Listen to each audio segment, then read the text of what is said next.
but this is unlike anything he's really done, you know. Yeah. The whole film is done by it's shot The through POV style, your point of view. It's that is the way they shot that is pretty interesting, and it really puts you into kind of his like perspective, and it makes it that much more creepier. What would you give this out of 10? I'd have to give this like a 9.5. Wow. Yeah, I really enjoyed it. Yeah. It was uncomfortable in some parts. Perfection, yeah. Yeah, and I don't know. It was that the first kill is fucking insane. It's like in the first 5 minutes, I think. Mm-hmm. And I don't know. It's just Shia LaBeouf, and he's like, "Yeah, I see you. I see you too." You mean Elijah? What did I say? Shia. Oh, what the fuck? What movie were you watching? I don't know. But that was fucking weird. I mean, he was just like, he's like, "Oh yeah, I see you. I know you see me," and then talking to himself. Yeah, and it's just like, oh man. It really establishes its tone very, very early. Yes. Within those couple seconds, you're like, I know where I'm going. I like the part when he's like, that guy's hitting on the girl in the beginning, and he's like, "Don't touch her. Get away." Yeah. I was like, whoa. And at first I thought, like, oh, he's like, I had no idea what this movie's about, so I'm like, oh, he's like protecting her. Or vigilante. Yeah, that's what I was thinking at first, and then that's not the case at all. Yo, Wes, you tricked me. Yeah. Yeah, this movie's fucking crazy. What would you rate this movie? I'd say it's a 10, man. Nice. I when I watched this, I kind of stumbled upon it on Netflix. They put it on Netflix 2013 when it came out. Nice. And I put it on, and I was like, oh, this seems really interesting. You know, I've never seen him do anything like this. I went into it the same way. I didn't really know what to expect. And by the end, I was like in love. Yeah. Because I had never really seen anything quite like to be so, how do you say, like, so attached to that POV because it's throughout the entire film. Yeah. It's like you really start to become him, and like you said, it's very good at making you feel uncomfortable and putting you in these everyday situations, but through the eyes of this serial killer who's not necessarily, not to give him like an out for what he does, but you kind of as you go along with him on his journey, you figure out why he is the way that he is, and you kind of adapt to his sickness. Yeah. And it's so weird because you start almost normalizing these things, and you're like, oh, what is he gonna do next? And in certain instances, you're like, oh, you know, you're kind of on his side, and you're like, what's going on? Yeah, exactly. At the same point, so it's very interesting in that way. But yeah, I think it's a perfect film. The score, we got to talk about the score, done by this guy who just goes by Rob. Okay. I know. As soon as I watched this, I bought it digitally. Okay, nice. I know it's out on vinyl, but it's super expensive now. But yeah, it's like you said, it's the horror man's drive. Yes. Do you want to drop into the play-by-play? Yeah, let's do it. Like what goes on in the film? Yes. For anybody who hasn't seen this, who don't want it spoiled for them. Put us on pause. Yes. Go rent it on iTunes or whatever, VOD. I think you could probably buy it for maybe $10 digitally too. Probably. You can probably find this if you look hard in the bargain bin somewhere. You know, it'll be in there. But this movie is a hidden gem. Yeah. Put it on pause and go check it out, and then come back and listen to the rest of the show. But with that being said, we're going to drop into the beginning of the film. So we're tossed into the first person's perspective of this guy named Franck, who he's basically driving around, and then you see that he's kind of watching this girl, and she's not aware of it. She's leaving a party. She looks like she's possibly kind of tipsy. We got these guys hitting on her, trying to get her to come in their limo. The limo, yeah. And she's not having it. she flicks her cigarette at them or whatever, walks away, tries to get a cab. The cab is a dick and leaves her. Yeah, that part was pretty funny. But in all this, while all this is playing out in front of us through the POV style, we're hearing Franck's voice where he's kind of talking to himself, playing out this conversation where he's like, don't touch her, don't do this, you know, where are you going, don't go. Like all this kind of creepy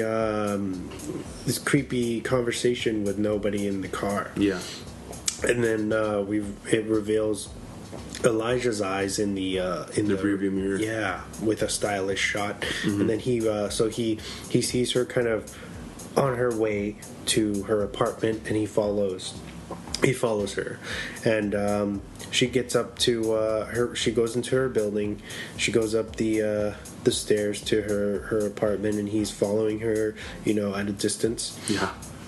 And she's basically unlocking. We get to the front of her door. She's unlocking, and he walks up behind her. She senses somebody behind her. She spins around, and he says, please don't scream. And her initial reaction is to scream. And she lets out this tiny yelp, and he fucking responds with this huge hunting knife. Straight through her jaw. And you see, as she's screaming, you can see the blade go through her, the bottom of her mouth, through the top of her mouth. Into her head. And she kind of instantly dies. And just starts bleeding from her left eye, I believe. And it's pretty brutal. Especially, he does that kind of out in the middle of, in public. Right in the hallway. Nobody's around, apparently. And so he says, oh, what does he say? Like, don't cry, or... what did he say? I don't remember what he said, and he said something pretty creepy. But he grabs... he grabs her hair and holds the rest of her up, and then he gets his hunting knife and he fucking scalps her. And then we were hit with the title card. Boom, Maniac, with the high strings and the score. It's insane. Insane opening. I was like, what the fuck am I watching? So, after that, Franck makes a dating profile. And he meets this girl, Lucy, who's kind of like this little suicide girl looking.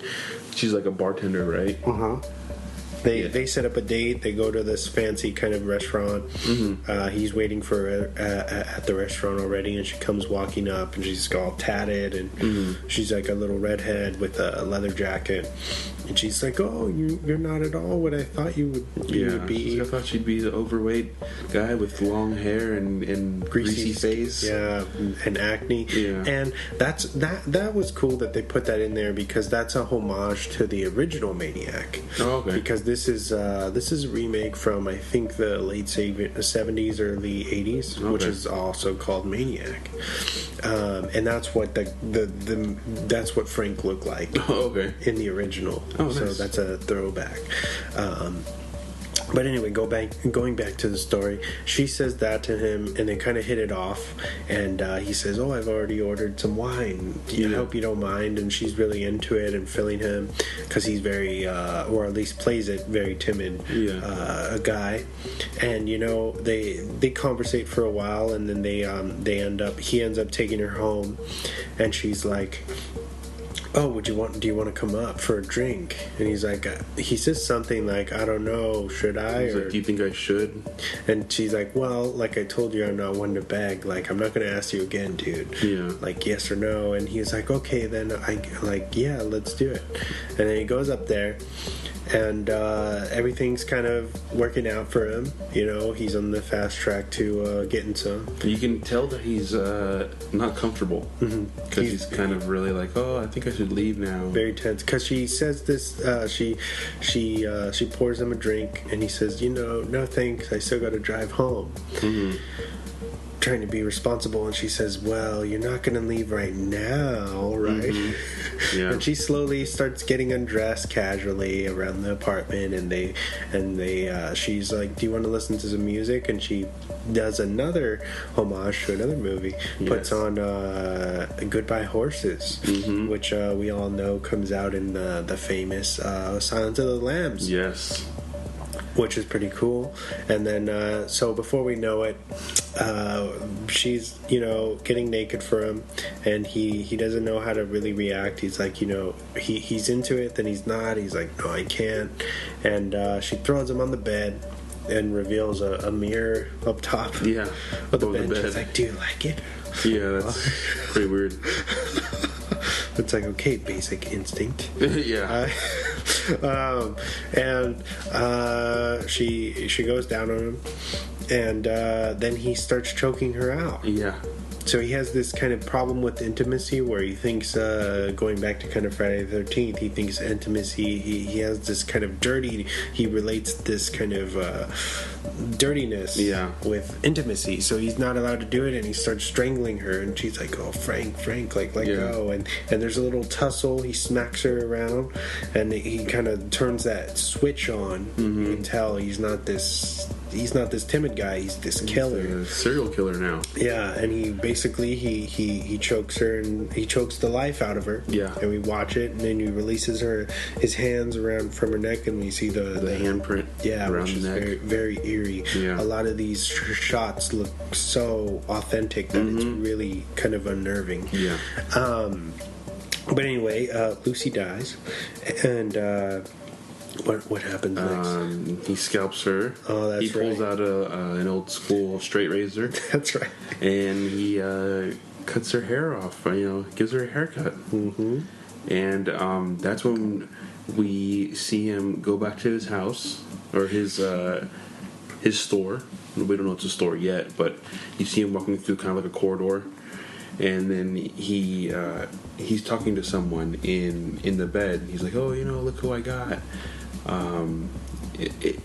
From what they show you, it looks like there's someone kind of sleeping in his bed, because you see a woman's hair and a body under some blankets, and he has something covered next to him, and he lifts up the covers, and it's a mannequin, and he gets he's like, oh wait, hold on, I got the best part, and he pulls out the hair that he had just gotten from Lucy.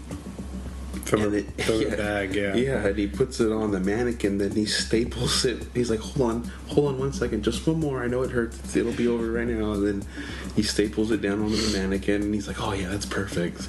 And he's like, brushing her hair, kinda. It's almost like he's taking like a trophy from his victim. Yeah. And then he creates that victim with the scalp on this mannequin. Yeah, because the mannequin somewhat looked like Lucy, because he put a lip ring on the mannequin, and Lucy had a lip ring, and I think she was wearing the same exact clothes. And he's like, "Why aren't you talking to me?" To the girl under the blankets, and he pulls the blankets off, and it reveals that it's another mannequin from the first girl that he had killed. And then it's like, oh shit, this guy's fucking crazy. I thought at first it was gonna be like, oh, this must be like his crazy ass fucking girlfriend or something. And then no, or at least it's just like a dead body, and it's fucking a mannequin with the same thing. And he's like, why aren't you talking to me? And then he turns around, because at one point he's looking at the Lucy mannequin, and it's the actress again who's playing Lucy. And then he looks back at the bed and starts yelling at that mannequin, and then turns back around, and then it's a mannequin again. He's like, where'd you go?